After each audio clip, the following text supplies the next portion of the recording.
What's going on, you guys? Welcome back to EP09. So, we are here, the day of the finals for the Arnold Classic in men's open bodybuilding. After a very, very exciting prejudging, we're starting to see reactions come in from around the bodybuilding world from athletes, fans, and coaches. So, where do we stand with this lineup? Did everyone have a minute to sleep on it? I think this battle between size versus aesthetics is definitely worth taking another look at before we get to finals tonight. We have some HD footage and pictures now too, so let's see where this all stacks up. Who lived up to the hype, who proved wrong the naysayers, and who's got some work to do before finals. So let's start with Nick Walker. Everyone expected this to be a cakewalk for Nick. So where did he make the statement that he's a clear winner? Well, Nick most definitely showed up in his best shape ever. I was contemplating whether or not he was going to be better here or at the 2021 Arnold, but his conditioning is much better this show, and better than the Olympia too, I think. When it comes to grainy conditioning, Nick was the best of anyone on that stage. But that's a statement that we all expected Nick to make. Now, Nick was definitely the best bodybuilder from the back as well, in my opinion. Nobody touches Nick in that back double. He's too wide, he has too much depth, and has the most dug-out hamstrings of anyone in the lineup. He's got the best back double bicep in the world. I think Nick does take the side shots at the end of the day too, especially from the waist down in the side chest. Now, what does Nick have to do in order to improve before finals? Well, physique-wise, really, nothing. He should shoot for that same package, really, when it comes right down to it. I think Nick could try and improve his execution of the front lat spread. Now, it's always been a problem for him. He still had trouble opening up in that pose at prejudging, and he has to remember his stomach. Right at the end, in that top 3 callout, he did start letting it go. Now, some people in my comment section said that he didn't have great stomach control throughout the entire prejudging. I don't necessarily agree with that, but one of Nick's signatures is stomach control, so he does have to maintain that the entire time. But overall, Nick wanted to bring a more streamlined look to the stage, and it's a good thing he did, because the aesthetics of Andrew and Samson just were absolutely amazing.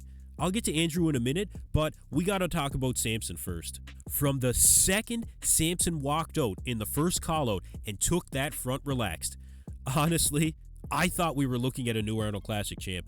His legs are the most improved for sure. The symmetry from top to bottom, I mean, Samson takes it 100%. He looked great in every pose, really, truth be told. He has a great X-frame from the front and back. His legs look like they have some serious thickness from the back especially. His back double was very detailed. Samson should be very, very happy with this overall package. Now, I mentioned it in my wrap-up video, which I did late last night too. Samson did start to fade as the night went on and they went through more rounds of posing, especially in that top 3. You could tell from the front, it looked like he was really starting to flatten out, you know, and that was exposed when he was standing next to Nick and Andrew.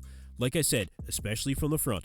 But man, oh man, if he can improve like this in 10 weeks, what's he going to do with 10 months?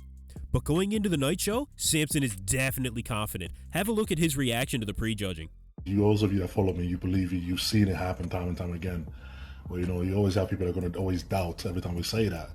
And every time we walk up on stage, we shock the world once again. And tonight, there you go. So yeah, Samson should be this happy. He definitely impressed me. And like I said, the only thing I can say about Samson, if he can improve his conditioning by tonight, he'll have that much more of a fighting chance for that top 2. Now the other standout in this show for me was Big Ramy. It does look like Big Ramy is going to be outside that conversation for the top 2, top 3, top 4, but many people thought that anything less than first place would spell disaster for Big Ramy. Actually, a lot of people said it would end his career, but based on how he showed up, that's not the reaction that people are having. In fact, it's easily safe to say that Big Ramy had a great showing. Much, much improved from the Olympia. I think part of that is the proper expectations were set. Chad Nichols never came out and said that Big Ramy was going to win. Big Ramy never came out and said he was going to win. But they did say he would show up improved, and he definitely did.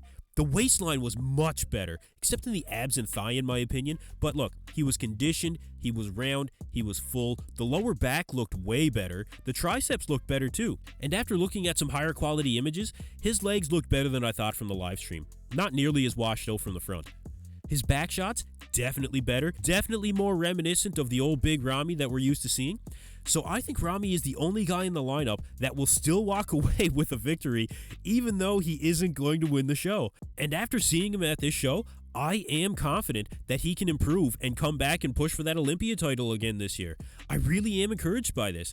So, congrats to Big Ramy. He really needed a good showing, and he showed up. If he does show up a bit sharper at finals, he could be pushing for a top 5 spot. Now, for my personal favorite of the night, I have no problem telling you guys. Andrew Jacked, the guy with the highest expectations placed on him. The guy whose camp promised us a show-stopping, undeniably better physique. The guy who did the most work and wanted this more than anyone else. Well, look, bottom line, Andrew Jacked, Psycho Lewis, and Chris Aceto, they delivered. I know I keep saying it, but it's true. My eyes just kept going to Andrew in the lineup. His shape and conditioning, his feathered quads, and yes, from the back, it is a night and day difference from the Olympia. Night and day.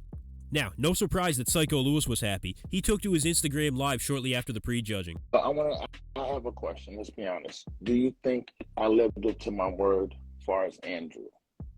And listen, Psycho, I am officially announcing that you delivered on the ham and glue tie-ins, just like you said you would. They were clear and defined. The hamstrings were definitely even bigger, I think. The glutes did have some striations in them.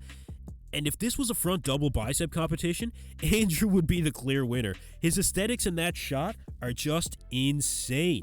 So what can Andrew do between now and prejudging? Well, Andrew could show up maybe a little bit fuller tonight, without sacrificing any conditioning though. But even without that, Andrew is pushing for that win. A lot of people have Andrew over Nick right now. Now, there's nothing he can do about it right now, but Andrew does need a bit more size overall, I think, which he can easily do this upcoming year.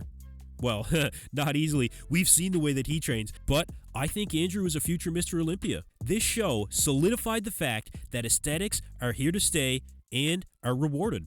So, I'm beyond excited for finals tonight. It's only a few short hours away. Let me know where you guys have the top 5 in the lineup right now down in the comments section. I'll have all the updates for you guys tonight. Thank you for tuning in to EP09. Be sure to like and subscribe.